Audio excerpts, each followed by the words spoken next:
हरि ओम मंगलमूर्तये नमः। ओम गणाधिपतये नमः। यत्पादपङ्कजध्वानै श्रुतयः श्रुतिमागता स्पन्दमानाः विद्वेषे ध्याये ब्रह्ममयं गुरुम्।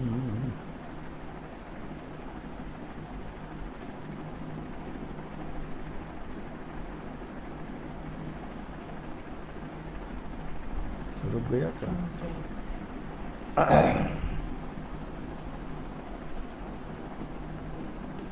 संस्कृतम भारतम के आमुख पटल से जुड़े समस्त सुधी श्रोता बंधुओं, प्रिय विद्यार्थियों, मित्रों,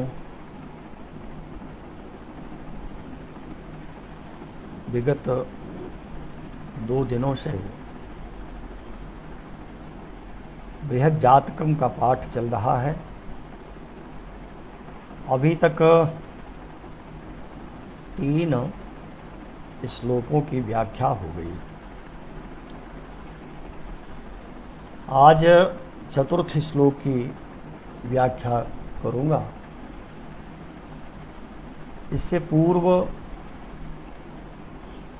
कल का जो प्रसंग था, होरेत्य होरात्र विकल्प में के वांछन्ति पूर्वा पर वर्ण लोपात।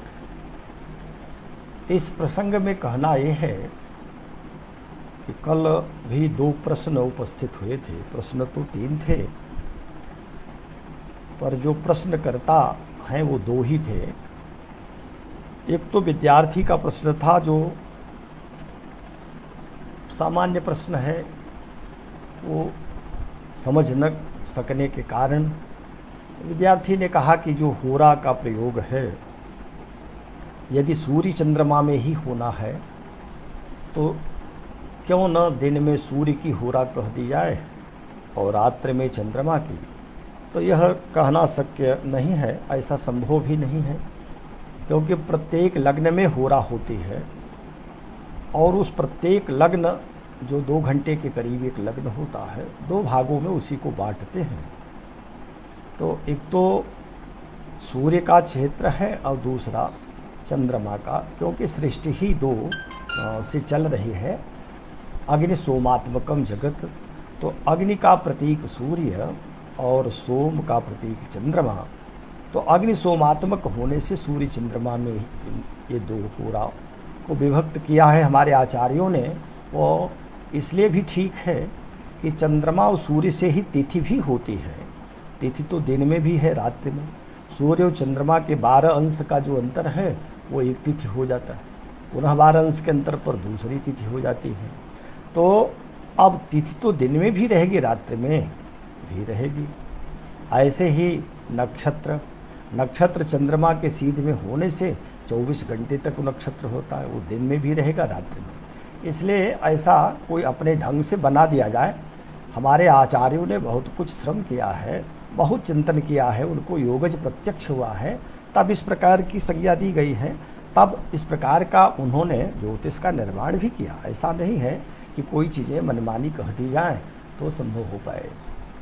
दूसरा एक प्रश्न, बहुत ही गंभीर प्रश्न और अच्छे विद्वान, और उस ये पढ़ करके जब देखा हमने कमेंट्स तो अच्छा भी लगा। इसलिए अच्छा लगा कि पूरे भारत से ही नहीं, भारत के बाहर के भी लोग कुछ संस्कृतम भारतम से जुड़ गए हैं। वो भी इस वक्तव्य को, इस पाठ को सुनते हैं और पूरे मन से सुनते हैं।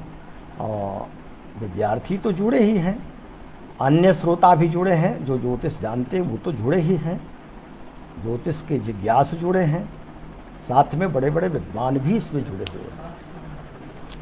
तो जो विद्यार्थी जुड़े हुए हैं,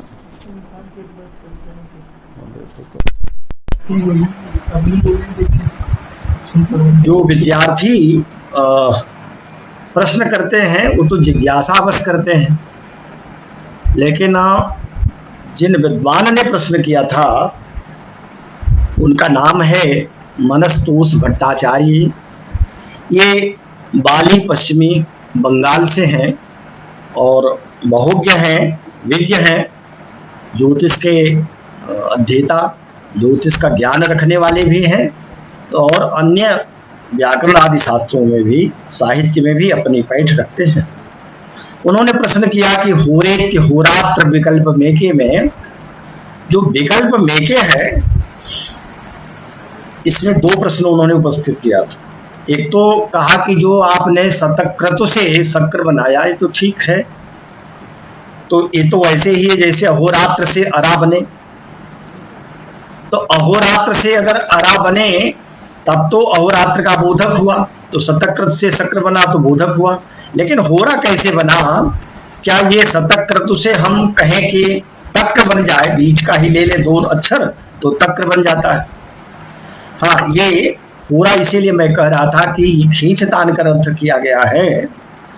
वस्तुतः अगर पूरे का बोध कराना हो, जैसे अहोरात्र संपूर्ण का बोध कराना हो, तब तो अरा ही कहें। लेकिन यही कहा ना कि चूंकि जो लग्न है उसका भी आधा, माने जो 2 घंटे की एक लग्न होती है उसके आधे भाग को ले रहे हैं होरा में, इसलिए होरा अर्थ जो किया गया वो बीच के ही अक्षरों को लिया। मैंने कल कहा था कि जैसे प्ररोहंत में रोह से राहु को ग्रहण कर लिया गया, ठीक उसी प्रकार से अहोरात्र से होरा ग्रहण किया गया। उनका प्रश्न एक बहुत अच्छा प्रश्न उसके बाद का है कि जो विकल्प मेके है इसमें गुलिक का भी प्रयोग करिए। गुलिक, तो गुलिक का भी प्रयोग क्या आचार्य को अभीष्ट है? मैंने कहा कि नहीं, आचार्य ने तो कहीं राहु केतु की चर्चा मात्र किया है और वो भी एक स्थल पर जहां पर्याय बताते हैं ग्रहों के, वहीं राहु और केतु का पर्याय बताया। लेकिन पर्याय बताते हुए राहु केतु की संज्ञा तो दे दी, पर कहीं इनको फलों में बृहद जातकम में सम्मिलित नहीं किया। तो गुलिक को कहाँ संबंध करेंगे? गुलिक को निश्चित ही, और आचार्य ने तो नहीं कहा, पर उन्होंने कहा कि मैंने कभी किसी टीका में पढ़ा था, यदि आपको मिल जाए तो जरूर बताइए, और यदि नहीं मिलता है, आपके पास इसका बोध नहीं है तो छोड़ दीजिएगा। लेकिन माँ विद्विषा वो है, द्वेष मत करिए। ये तो हमारे यहाँ गुरु शिष्य की परंपरा ही रही है, वेदों में ही आया है, सह नावतु सह नौ भुनक्तु सह वीर्यं करवावहै तेजस्विनावधीत मत्सु माँ विद्विषा वहै। तो वस्तुतः गुरु और शिष्य दोनों मिलकर के अवतु रक्षा करें, सह नौ भुनक्तु साथ साथ पालन करें, सह वीर्यं करवावहै साथ साथ परिश्रम पराक्रम करें, तेजस्विनौ अधीत मत्सु दोनों तेजस्वी बने, तेज को धारण करें। लेकिन माँ विद्विषा वहै आपस में द्वेष न हो, कहीं भी द्वेष न करें। ये बात तो वेद ही कहता है और होना भी नहीं चाहिए। तो मैंने इसको फिर जांचने का प्रयत्न किया और मुझे एक टीका जो श्रीनिवास, ये दाक्षिणात्य हैं, इनकी टीका है दशाध्यायी टीका, ये यन श्रीनिवास राघव अयंगर, इन्होंने उस टीका को कोट किया है रुद्र की टीका को। रुद्र ने भी एक दशाध्यायी बृहद जातक के 10 अध्यायों पर अपनी टीका की है, केवल 10 अध्याय पर। और ये बृहद जातकम ग्रंथ भी चूंकि बहुत प्रसिद्ध रहा ज्योतिष का, और जैसे गीता आदि की बहुत टीकाएं हुई, जैसे काव्य प्रकाश की बहुत टीका हुई, उसी प्रकार से बहुत लोकप्रिय होने के कारण बृहद जातकम की भी बड़ी टीकाएं हुई। तो कभी बंबई प्रेस से 50-60 वर्ष पहले एक रुद्र की दशाध्यायी प्रकाशित हुई थी, अब तो संभवतः वो अनुपलब्ध है, लेकिन उसमें इसकी टीका करते समय होरेत्य विकल्प में के वांछन्ति पूर्वा पर वर्ण लोपाते ग्रंथ है अयंगर का।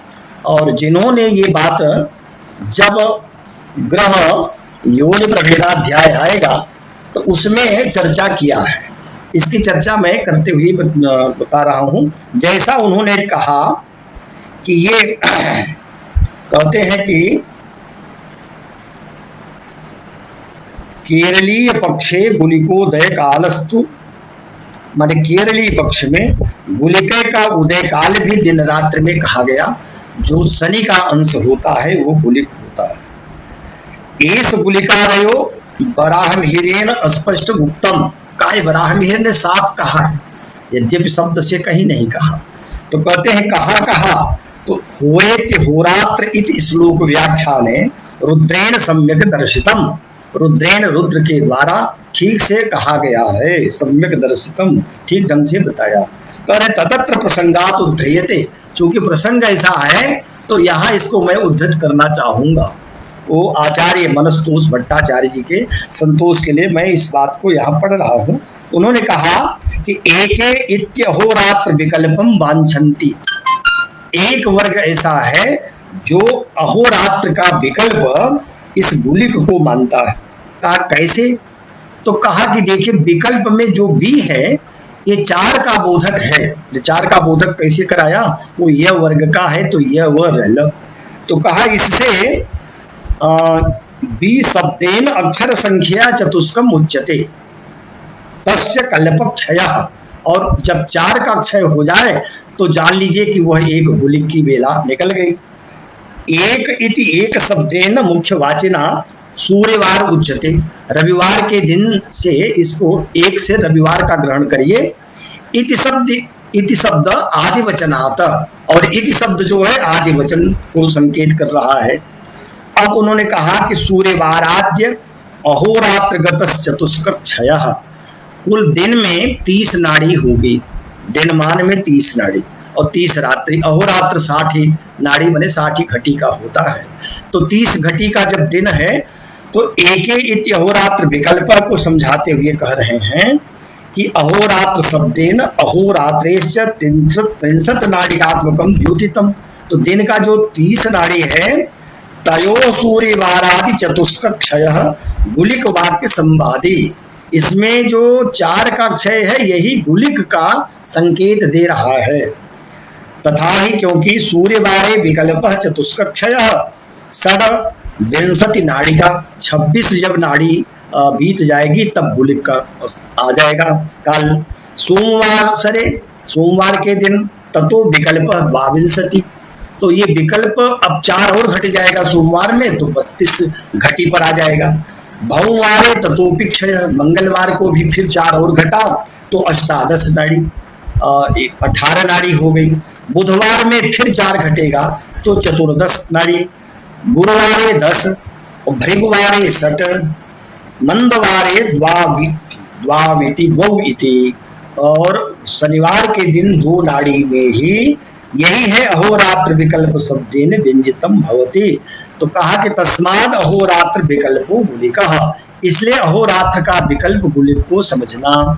अब ये जो बात कही है रुद्र ने टीका में, ये खींच तान करके अर्थ किया गया है, लेकिन गुलिक को तो जानना आवश्यक है। गुलिक होता क्या है और मांदी क्या है, गुलिक क्या है, इसको भी ज्योतिषियों को तो जानना ही चाहिए। यद्यपि वराहमिहिर ने बृहद जातकम में स्पष्ट रूप से न मांदी कहीं कहा और न गुलिक कहा, लेकिन चूंकि गुलिक का प्रसंग टीकाकारों के द्वारा आ ही गया, रुद्र के द्वारा आया और अयंगर साहब ने उस रुद्र को कोट करते हुए कह दिया। तो इसको हम लोग जैमिनी सूत्र के ग्रंथ की टीका जब देखते हैं तो उसमें वृद्ध वचन आता है और वहां ये स्पष्ट किया गया है कि गुलिक है क्या। तो गुलिक और मांदी ये दोनों शनि के बेटे कहे गए। इसमें बड़ा छोटा कौन है ये तो कहीं कुछ स्पष्ट नहीं है, लेकिन दोनों एक प्रकार से जुड़वे भाई की भांति हैं। इनको जानने के लिए जैसे हम काल बेला निकालते हैं तो कहीं कुलिक है तो कुलिक काल बेला है, यमघंट काल बेला है, अर्ध प्रहर काल बेला है, मृत्यु काल बेला है। ये सब एक अहोरात्र में किस किस के अंश में आते हैं इसका विस्तार से वर्णन जैमिनी सूत्र में भी है और इसका विस्तार से वर्णन मुहुर चिंतामणि आदि ग्रंथों में भी दिखाई पड़ता है। लेकिन ये जो आचार्य जैमिनी में वृद्ध वचन मिलता है वो ये है कि दिवसानस्तथा कृत्वा, दिन मान को 8 भाग में बांट दीजिए। उसमें वारे साथ गणेश क्रमात, क्रम से 12 को गिनते जाए। रवि सोम भौम बुध गुरु शुक्र शनि, यही क्रम है। इसमें से सबका एक एक क्रम से 8वें अंश का एक एक अंश आएगा। रविवार के दिन रवि से शुरू होगा। तो अष्टमोंश निरीशः स्यात्, इसमें जो 8वां अंश आएगा अष्टमांश में, अंतिम 8वां अंश, वो निरीश होगा, माने उसका कोई स्वामी नहीं होगा। कारण 7 ही कुल बार होते हैं, तो 7 बारों में 7 बार तो एक एक ग्रह का हुआ, लेकिन 8वां निरीश हो गया, उसका कोई स्वामी नहीं है। अब इसमें जहां जहां शनि का अंश आएगा जिस दिन भी, उसी को शनि अंशो गुलिक स्मृतः, उसी शनि के अंश को गुलिक जान लेना चाहिए। रात्रि लप्यष्टधा भक्त्वा, ऐसे रात्रि को भी, रात्रिमान को भी 8 भाग कर लीजिए। 12 सात पंचमादितः, 12 से जो बार का स्वामी है उससे 5वां जो आएगा वही होगा उस दिन का, कहेंगे गुलिक। गणेत अष्टमा खंडो निष्पत्ति ही परिकीर्तितः, संयंसो गुलिकः प्रोक्तो गुरुवंशो एवं घंटकः। भाव शनि के अंश को गुलिक जानना चाहिए, और गुरुवंश जो होता है, गुलिक को वहां काल बेला में कुलिक कह दिया, और गुरुवंश जो है वो यम घंटक होता है। भवमांसो मंगल के अंश को मृत्यु योग कहते हैं। रातिष्ठो रव्यंश काल संज्ञकः, रवि का अंश काल कहा जाएगा, सूर्य का अंश। सौम्यांशो बुध का अंश अर्ध प्रहरकः, अर्ध प्रहर कहेंगे। अस्पष्टम कर्म प्रवेशक, जो कर्म प्रवेश आदि होगा उसमें स्पष्ट रूप से, जैसे यात्रा आदि करें, गृह प्रवेश आदि करें, तो गृहारंभ करें, सब में इसका विचार करना चाहिए। अब इसको इस ढंग से समझ लें कि रविवार के दिन दिनमान को दिन में ही हम निकाल रहे हैं, तो दिनमान में 8 खंड करने पर जो 7वां अंश होगा वह तो शनि का होगा। जो सोमवार को फिर 6ठा शनि का अंश होगा, तो 6ठा अंश सोमवार के दिन, मंगल को 5वां, बुध को 4था, बृहस्पति को 3रा और शुक्र को 2रा। शनिवार को शनि का ही अंश है, इसलिए पहले ही खंड में गुलिक को हम कहेंगे ये गुलिक का स्थान है, और इसको यदि काल बेला में कहें तो गुलिक होगा। रात्रि काल के लिए वशिष्ठ ने कह दिया कि नहीं, वह मत रात्रि में दोष नहीं रहता वशिष्ठ मत से, रात्रि काल में गुलिक का कोई दोष नहीं रहता, प्रभावी नहीं होता, निष्प्रभावी हो जाता। वशिष्ठ का वचन है, निधनम प्रहरार्धेतु निःस्वत्वम एवं घंटके गुलिकः सर्वनाशः स्यात् रात्रावेतेन दोषदात्, एते रात्रौ न दोषदा, ये रात्रि में दोषी नहीं रह जाते। रात्रि में दोषी क्यों नहीं होते? काल तो सब समय है, रात्रि में भी दोष बना रहना चाहिए। कहा कि नहीं, जैसे नवार दोषा प्रभवन्ति रात्रौ, जैसे 12 दोष रात्रि में प्रभावी नहीं होते, ऐसे इसमें भी नहीं होगा। रत्नकोशकार ने तो उपमा देते हुए ये बात कह दिया, उन्होंने कहा तमस्विनी गंधमुपेत्य वार दोषास्तथा शक्तिमनाप्नुवन्तः, दोषास्तथा शक्तिमनाप्नुवन्तः, वो अपनी शक्ति को ही तमस्विनी, रात्रि के अंधेरे को देख करके ही, जैसे गंध रात्रि की मिले, अपने शक्ति को समाप्त कर देते हैं ये जो भी अशुभ फल देने वाले हैं। कहा ये कैसे? का अंधम समासाद्य विलासने नाम कटाक्षवारायु निष्फलास्यु, जैसे सुंदरियों का अंधे के सामने कटाक्षपाद आदि व्यर्थ चला जाता है, कोई अर्थ नहीं अंधे के सामने चाहे जितना सुंदरी नृत्य करे, अंधे को उसका क्या अर्थ है। ठीक उसी प्रकार से रात्रि में अंध बेला में ये गुलिक आदि का दोष समाप्त हो जाता है। अस्तु, ये बात चूंकि मनस्तोष भट्टाचार्य जी ने पश्चिम बंगाल से पूछ लिया था, इसलिए कहना आवश्यक था, और ये भी बताना आवश्यक था कि यह गुलिक क्या है, और जो कह दिया कि विकल्प एक है अहोरात्र में, तो कहते हैं अहोरात्र का विकल्प एक गुलिक भी हो सकता है, ऐसा खींच तान करके अर्थ हमारे कुछ टीकाकारों ने किया था। सो यहाँ उसकी चर्चा हमने कर दी आपसे। अब हम लोग चौथे श्लोक में आते हैं। इस श्लोक को देखें। कारांगानि वरांग मानन मुरो हृद क्रोट वासो भृतो वस्तिर्व्यंजन मूरुजानु युगले जंघे ततोंघ्रिद्वयम्। मेषासु प्रथमा नवरथ चरणा चक्रस्थिता रासयो राशि क्षेत्र गृहर्ष भानि भोनम चैकार्थ संप्रत्यया। भाव है, यहाँ कह रहे हैं कि अब हम काल पुरुषस्य अंगानि कालांगानि, काल पुरुष के जो अंग हैं वो कौन काल पुरुष के अंग हैं? काल पुरुष में मेषाद राशि, जितनी 12 मेष आदि राशियां हैं इनको स्थापित करेंगे काल पुरुष के अंग में। काल पुरुष माने जैसे हम लोग सूत्र में कहते हैं कि यद पिंडे तद ब्रह्मांडे, जो पिंड में है वो ब्रह्मांड में है। तो ब्रह्मांड पूरा ये काल पुरुष, मानिए एक काल पुरुष है, काल एक व्यक्ति के रूप में है और उसके वो अंग प्रत्यंग ठीक वैसे ही हैं जैसे किसी व्यक्ति के अंग प्रत्यंग होते हैं। मनुष्य के जैसे नख से लेकर सिर तक मनुष्य की रचना, वैसे उस काल पुरुष की रचना है। तो उस काल पुरुष के अंगों में क्या कर रहे हैं? हम ग्रहों को स्थापित कर रहे हैं। ये न्यास करना ही है ग्रहों का। न्यास का अर्थ है स्थापना। आप लोग भली भांति जानते होंगे, अधिकांश लोग तो जानते ही होंगे, हम जब मंत्र जप करते हैं तो उसमें न्यास करते हैं, करन्यास, दिगन्यास, ऋषिन्यास, ऋषि आदि न्यास, मातृका न्यास, ये न्यास किया जाता है ताकि मंत्र की सिद्धि हो जाए।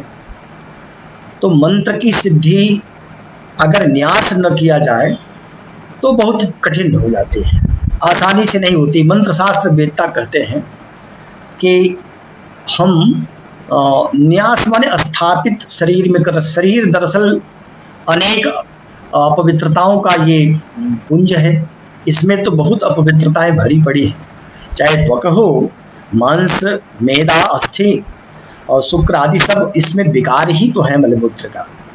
तो इसमें कैसे देवता प्रसन्न हो, देवता इसमें आवे, तो इसके लिए न्यास करना आवश्यक होता है। और न्यास करने से जो इंद्रियां हैं, जो शरीर में स्थित देवता हैं, वो चैतन्य होते हैं। इंद्रियों की जो मूर्छित शक्ति है वो जागृत हो जाती है। इसीलिए इसमें सडन न्यास करते हैं। सडन न्यास में जो एक तो होता है मंत्र, दूसरा होता है ऋषि, गुरु या ऋषि एक है, फिर मंत्र, मंत्र के बाद देवता, देवता के बाद पुनः शक्ति और बीज, पहले बीज फिर शक्ति और उसके बाद कीलक। ये 6 है। 6 का न्यास जब शरीर में सर्वत्र कर लेते हैं, मंत्र की मात्रिकाओं को भी नख से सिर तक स्थापित कर लेते हैं, तब निश्चित ही दैव शक्ति जागृत हो जाती है और बाह्य जो आक्रमण होते हैं आसुरी वृत्तियों के रुक जाते हैं और उससे शरीर चैतन्य होता है। अब शरीर की उस चैतन्यता में जब हम मंत्र जप करते हैं तो एक तानता आ जाती है, मन भटकता नहीं, फिर एक जगह स्थिर हो जाता है और वो सारी शक्तियां, देव शक्तियां काम करने लगती हैं। सिर वाले भाग में मंत्र का आवाहन करते हैं, गुरु का करते हैं, क्योंकि वो ऋषि स्थान है, गुरु स्थान है। और ऋषि जो है वो मंत्र दृष्टा है। वेदों के मंत्र को तो ऋषियों ने देखा, वो तो ऋषय मंत्र दृष्टा कही है। लेकिन अन्य जितने भी मंत्र हैं उन मंत्रों को बनाने वाला कौन बनाया? किसी देवता के प्रसाद से जो पहली बार प्राप्त किया उसी ने मंत्र निर्मित किया, वो उसका गुरु है, ऋषि है। इसलिए सिर में ऋषि और उसके नीचे फिर मुख वाले भाग में, चूंकि मुख से ही मंत्र बोला जाएगा इसलिए मंत्र का स्थान, और देवता का स्थान हृदय में न्यास करते हैं। और उसके बाद गुह्य स्थान में जो बीज है उसकी स्थापना करते हैं और पादव दोनों चरणों में स्थापना करते हैं शक्ति की, और जो सर्वांग है उसमें कीलक की स्थापना जब कर लेते हैं, न्यास करते हैं, तभी मंत्र चैतन्य होता है। जैसे मंत्र शास्त्र की स्थिति है वैसे हमारे ज्योतिष शास्त्र की भी स्थिति है। इसमें यदि हम राशियों की स्थापना करना अंगों में न जाने, काल पुरुष के अंगों में न करें, तो ठीक से इसका प्रभाव जो इसका फल है हम ठीक ठीक घटित नहीं कर सकते। तो इसलिए इस फल को घटित करने के लिए कालांगानि वरांगमानन मुरो हरित क्रोड वासु भृतो। अब देखें इसमें कहा कि कालांगानि वरांग, वरांग जो है ये है सिर स्थान। शरीर का सबसे श्रेष्ठ स्थान सिर भाग ही होता है, इसीलिए इसको वरम श्रेष्ठ, श्रेष्ठ अंग है शरीर का, इसलिए मेष राशि को सिर वाले भाग में स्थापित करते हैं वरांग। आनन, वृष राशि को आनन माने मुख, इस मुख में स्थापना, मुख में न्यास वृष की किया। हरित क्रोड और उरो, उरो माने उर स्थान। यहाँ देखें दो शब्द आएगा, दो शब्द हैं भी, देखने से कभी कभी भ्रमात्मक स्थिति होती है तो भ्रम में नहीं पड़ना चाहिए। उर है ह्रस्व उ और रू, उरु, और दूसरा है उरु, दीर्घ उ है। तो जब उर कहा जाता है तो वह उर स्थान, वक्ष स्थान, वक्षस्थल स्थान को कहते हैं। जो छाती का भाग है, विस्तृत भाग, इसको हम उर स्थान कहते हैं। और यह मिथुन की स्थापना इसमें करेंगे, इसमें ह्रस्व उ रहेगा, इसका ध्यान रखना है। और दूसरा फिर 3 राशि हो गई, मिथुन को उर स्थान मान छाती भाग में स्थापित किया उरो। अब उसके बाद कहा कि कालांगानि वरांग आनन उरो हृत, हृद, हृद माने हृदयम, जो हृदय है इसको कहाँ स्थापित किया, इसमें क्या कौन राशि करें, तो कहा कुलीरा कर्कट, कर्क, कर्क राशि को ले आए, कर्क राशि को हृदय में स्थापित करें। अब क्रोड, क्रोडम उदरम, उदर भाग को क्रोड कहते हैं, उदर माने पेट वाले स्थान को, यहाँ सिंह राशि की स्थापना कर ले।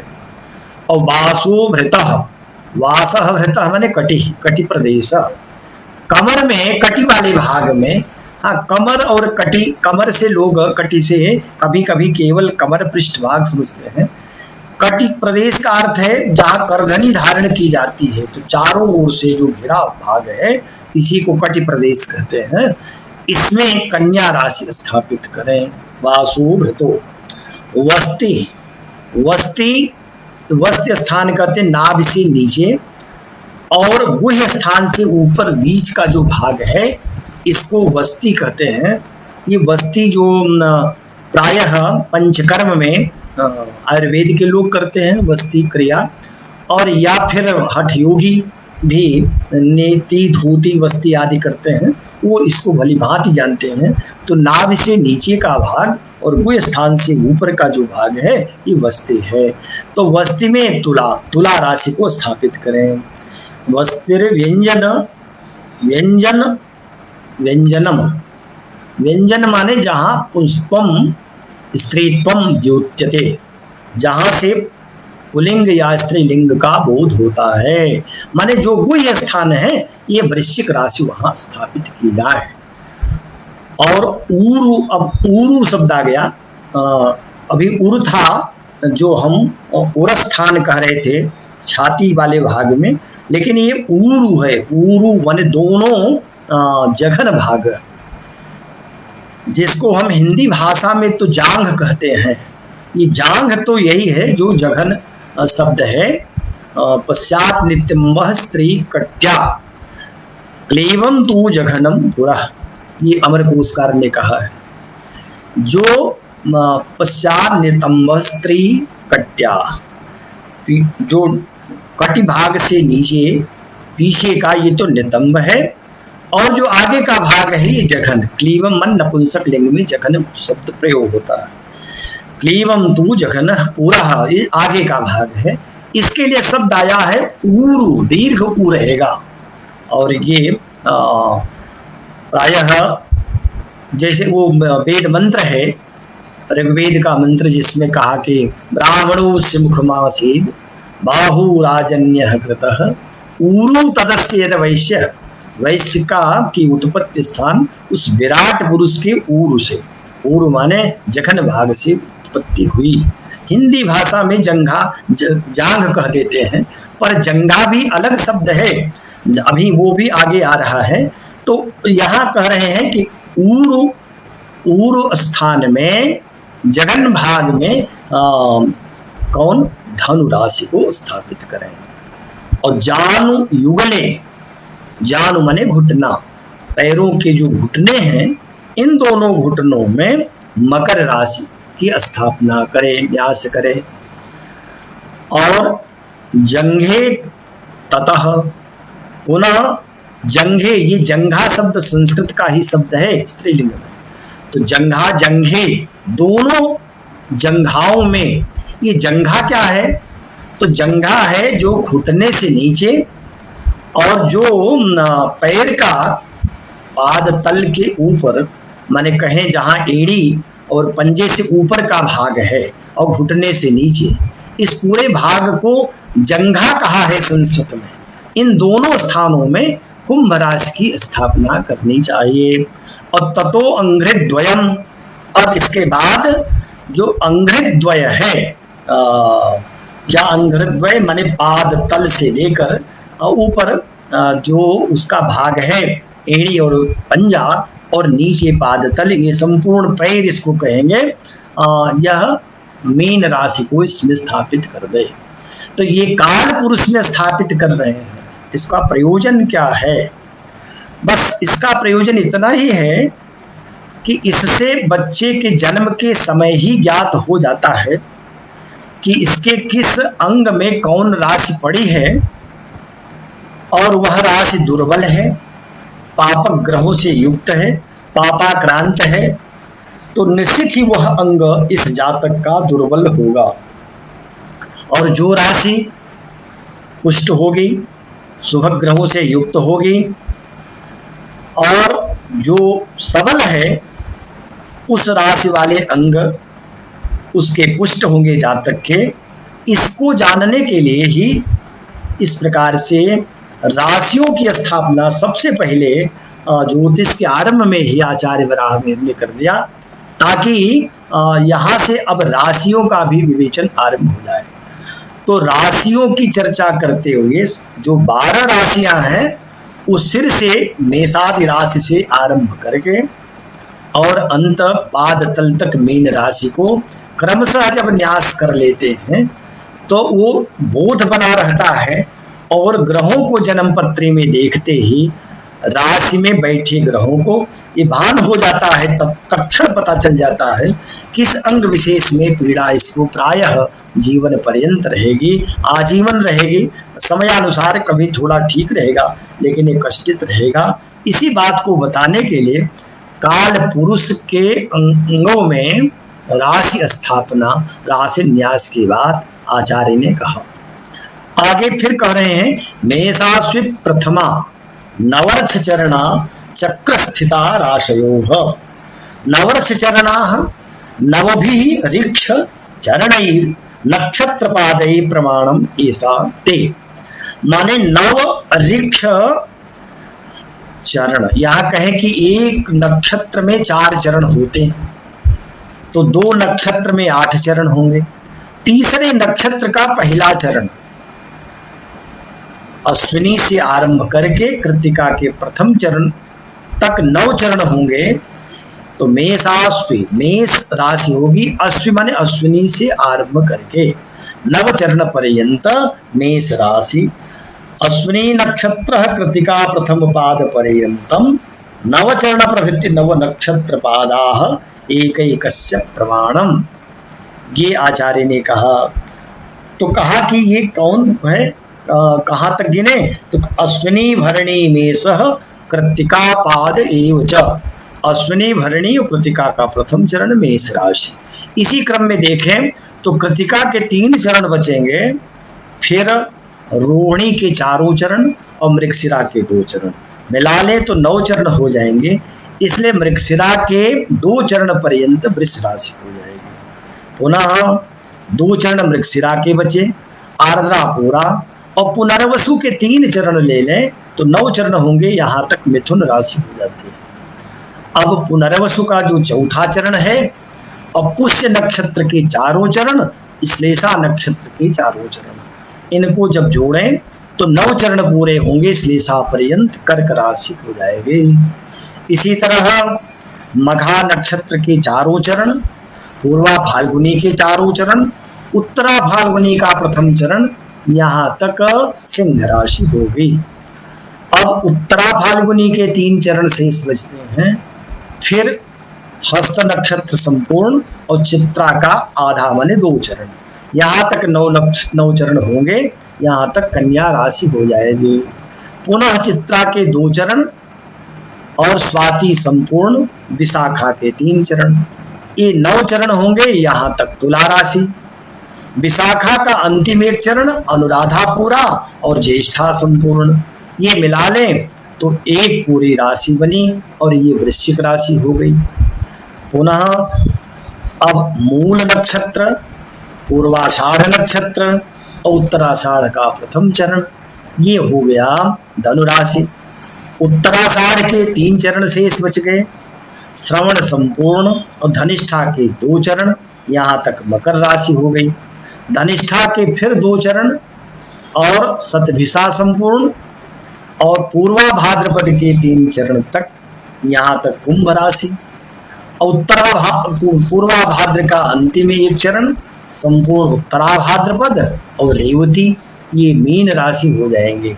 इसलिए कह दिया कि मेषासु प्रथमा नवर्ष चरणा, ये कहाँ है? चक्र स्थिता राशय, चक्र स्थिता, चक्रे स्थिताश्च, चक्रे स्थिता मन चक्र स्थिता राशय, अथवा ऐसा भी करें कि चक्रवत स्थिता, चक्र की भांति जैसे चक्र गोले में घूमता है उसी चक्रवत ये स्थित है राशियां।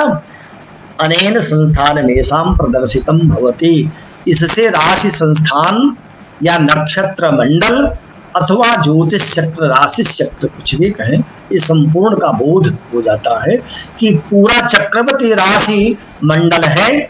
27 नक्षत्र बिल्कुल गोले में एक वृत्त बनाए हुए इस ब्रह्मांड में, सौर मंडल में भ्रमण कर रहे हैं। जिस सौर मंडल में पृथ्वी भी हमारी है, जिसका परिणाम, जिसका फल हमारे इस शरीर पर पड़ता है, तो इसको हम राशियों को जब काल पुरुष के अंगों में स्थापित कर लेते हैं तो उससे ये हमको बोध होता है कि कब किस अवस्था विशेष में किस अंग में कौन सा कष्ट हो सकता है। आगे कहा राशि क्षेत्र गृहर्च भानि भवनम एकार्थ संप्रत्यया, चैकार्थ संप्रत्यया, कहीं संप्रत्यय भी कह दिया। अर्थ इसका है राशि क्षेत्र, राशि क्षेत्र। हाँ, ये प्रश्न लोग उठाते हैं प्रायः कि राशि तो पहले भारतवर्ष में नहीं थी, ये भारतीयों की देन नहीं है। कुछ लोग कहते हैं कि ग्रीक से राशियां आई, भारत वाले तो राशि जानते ही नहीं थे। हाँ, बहुत प्राचीन काल में वेदों में राशियों का कहीं जिक्र तो नहीं मिलता। कुछ लोग वाल्मीकि रामायण और महाभारत में भी कहने लगते हैं कि वहां भी नहीं मिलता, पर रामायण में, वाल्मीकि रामायण में तो राशियों का जिक्र है। और उससे जातस्तु भरत मीन लगने प्रसन्न थी, वो सीधे मीन लगने करें तो लग्न तो राशियों का ही स्वरूप है। और करकटे, करकट कह रहे हैं, वो कर्क ही तो है। इसी प्रकार से महाभारत में भी जिक्र है, लेकिन वो जो संक्रांति के 4 भाग करते हैं, एक को विष्णुपदा हो, दूसरे को षडशीति मुख, तीसरी अयनी और चौथे विषुवी, ये राशियों का ही है राशि वर्गीकरण।